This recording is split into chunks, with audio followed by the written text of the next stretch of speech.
He was a photographer, a writer, a producer, and a director. But above all, he was an artist. I think Kubrick's visual genius. He could compartmentalize his mind in 100 places and be able to sum it up, you know, with free hovering attention, boom, boom, whatever he needed to recall from his preconscious. Stanley was born in the Bronx. He was born of a family of a doctor, a second-generation immigrant from Poland. Dr. Jacques Kubrick gave his son a camera, which became inseparable from the fledgling photographer. He was soon capturing indelible images of life around him. On his way to school one morning, he went past a newsstand, and the newsstand announced President Roosevelt was dead. Stanley thought, gosh, what a great picture. He took the picture and didn't go to school, went home, developed the picture, and took it straight to Look magazine. The editor not only bought the photograph, but went on to hire Stanley as Look magazine's first and only apprentice photographer. Kubrick shone as a photojournalist, and after a few years, he set his sights on making movies. The short films that Stanley Kubrick made were really an extension of his photojournalism. They are the films of a man whose visual style was formed very early on through still photography. Kubrick now felt ready to tackle a true feature film. He got a cast and crew out to California, where he produced and directed a war drama titled Fear and Desire.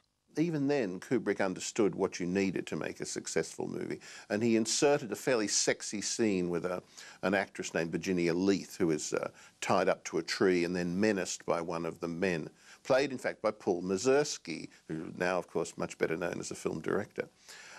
So when he came back, he had the ingredients of a very successful commercial film. I first met Stanley Kubrick back in the very early 50s.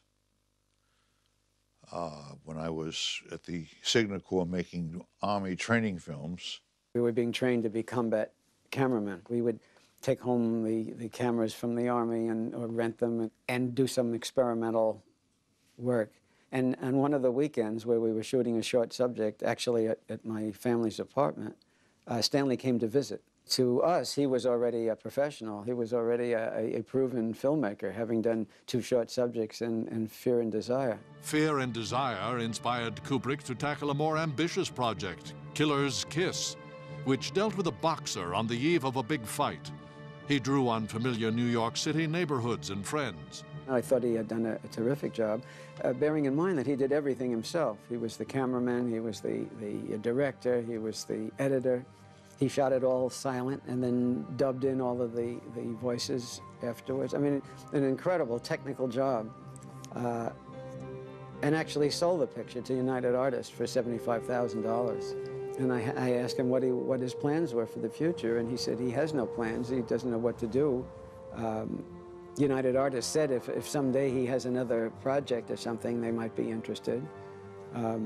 So I said, you know, I've always been interested in producing films. He was a producer looking for a project, and he was a director looking for a producer. So right then and there we said, we'll call it Harris Kubrick Pictures Corporation, and we're in business. And so that night I went to a bookstore called Scribner's on Fifth Avenue in New York and wandered into the Mystery and Western section and came across a book called Clean Break. From the flyleaf, it described it as a story of the robbery of a racetrack. So I bought the book and took it home and read it, and I got quite excited about it. I love the structure of the book that dealt in these flashbacks. I gave it to Stanley the next day, and he read it immediately, and he thought the same as I did about it. As it turned out, it had already been optioned by Frank Sinatra. But fortunately, Frank Sinatra let the option lapse, and Jimmy, no fool, then or now, grabbed it, got the rights, then worked with Kubrick on putting together a screenplay. The Killing was not a very successful movie in commercial terms, but it drew attention to Kubrick. A lot of people saw it, and a lot of people who were very advantageous to him. People like Kirk Douglas, Marlon Brando, saw the film at private screenings, and they kind of noted him down as a comer. Kubrick soon found himself directing a major star in the 1957 movie Paths of Glory. Paths of Glory was Stanley Kubrick's first international film. A characteristic camera movement of Kubrick's was to keep the camera continually tracking along so that it gave a great sense of depth and urgency to the shot, to the sequence that he was filming. Again and again in this director's work, you find that wonderful sense of a camera that is a dynamic camera. It was an anti-war film, which put it in the category of an art film. And Kirk was really marvelous in being the champion of that picture. We can really thank Kirk for having the wherewithal and the desire to get this picture made. Fate and Kirk Douglas would again intervene. Spartacus had stalled when its star and the director Anthony Mann had clashed over style. From a motel near their Death Valley location, Douglas phoned Kubrick on a Friday night to offer him the director's chair, if he could start on the Monday morning. So Monday morning, he's brought on the set and introduced to Laurence Olivier and all these other people. Right, this is this guy that's going to take over this movie.